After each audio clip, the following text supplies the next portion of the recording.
Writers, do you use pen and paper or computer and keyboard? The answer is, I use my brain.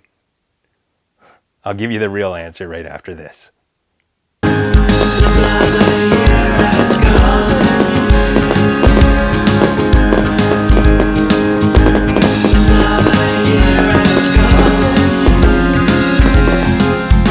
Happy New Year. Welcome to 2021. This is the first Prompt My Story video of the new year. And it's going to be a really exciting year because I'm going to throw some more story starters at you along with writing tips.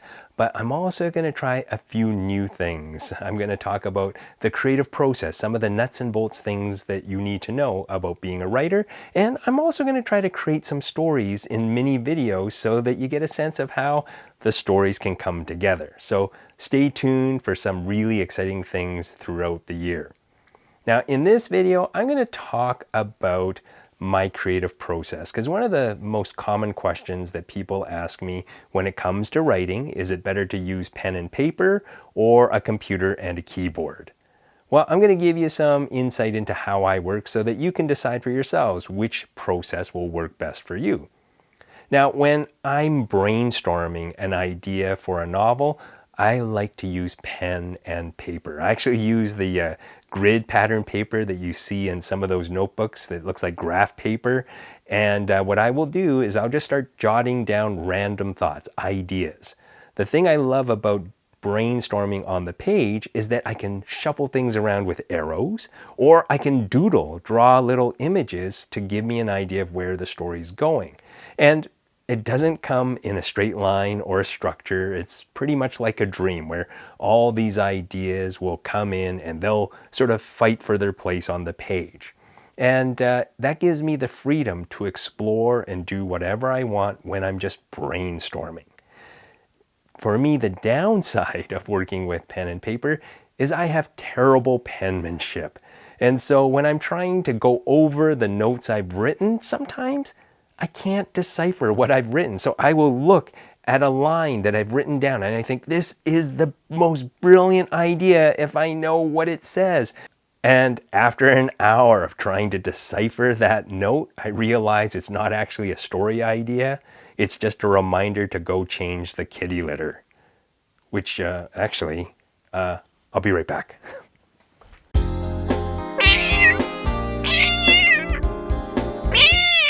Okay, I'm back. So where was I? Oh right, change the kitty litter. So with working with pen and paper, if your penmanship's not the greatest, then you might prefer to work with the computer and keyboard. And actually, when I write my first draft, that's when I go to my computer. I was lucky enough that when I was a teenager, I took a typewriting course. So I'm able to work on a first draft simply by typing, and I can explore ideas. It helps that when the story is clear on the page, I can look at my notes and remind myself that I still need to change the kitty litter. But it also helps me give a general shape to where the story is supposed to go. When I'm typing, I can explore characters, and sometimes I'll deviate or just veer away from what the outline said to explore characters and story. If I get lost, I have the outline right beside the computer, so I can always pull things back to where things are. That's the advantage of working with a computer and a keyboard. The disadvantage is that sometimes you can cut and paste and move things around, and you want to do more of that when you're working on your first draft. And that can bog you down because you get so caught up in the idea of coming up with that perfect opening sentence, that perfect opening paragraph. And if it's not quite right, you keep going back over it and over and over. My one piece of advice for that is don't judge yourself until you get all the way to the end of the first draft, because you have many kicks at that manuscript to put it into shape. And so what I do is I will type up the first draft. I won't stop. I won't judge myself. When I get to the end, then what I will do is I will go back to paper and pen. I will actually print out the entire draft. I will grab a pen, a blue or a green pen, and I will go through the manuscript. Why did I say blue or green pen? Good question. A red pen sometimes makes me feel like I've done something wrong. And in first draft, there is no wrong decisions because you're making it up. But for some reason, we associate red with stop. So if you see red marks on your page, it will make you stop. But if you see green or blue, it's kind of cool, it's kind of exciting, it's like keep going. So if you're going to mark up your manuscript when you're revising, use a blue or a green pen. And so I will go through, I'll mark up notes, and as soon as I've got all the notes done, then I will go back to the computer and I will type in those changes.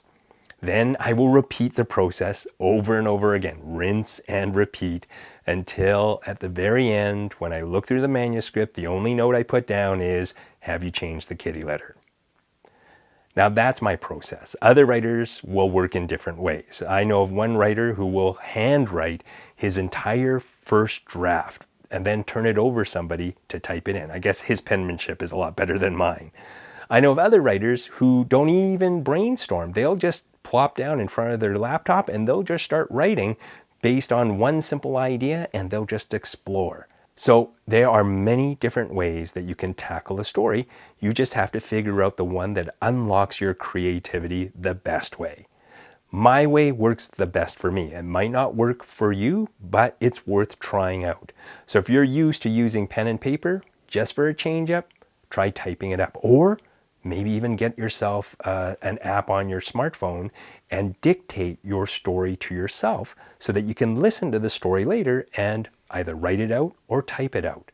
In fact, let's try this as an experiment. With this week's story prompt, I'm going to show you a video, and whatever way you normally write the story, change it up. So if you are used to writing on paper, try typing out the story or the exercise from the story prompt. If you like working on the computer, change it up. Maybe record yourself talking about the story or use pen and paper. So try a different way of tackling this particular story prompt. All right, get ready. Here we go. Here's the story prompt, the first one of 2021.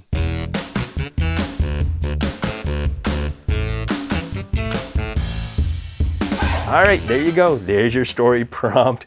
See if you can tackle it and come up with a cool idea. Remember, a story prompt is just a springboard into your imagination. You don't have to write exactly what you see on the page. You could take a piece of it, an object, a character in there, and build the story from there. Don't feel like you're limited by the picture you see. Let your imagination play with what's on the page and turn it into the story that you want to write. All right. That's it for this video. I hope you enjoyed it. Remember, if you want to see more, I'll put up a new video every Tuesday. So if you haven't already, please subscribe to the channel and you'll get to see the new videos as they're ready to go. All right, good luck with your writing and get going. We'll see you in the next video.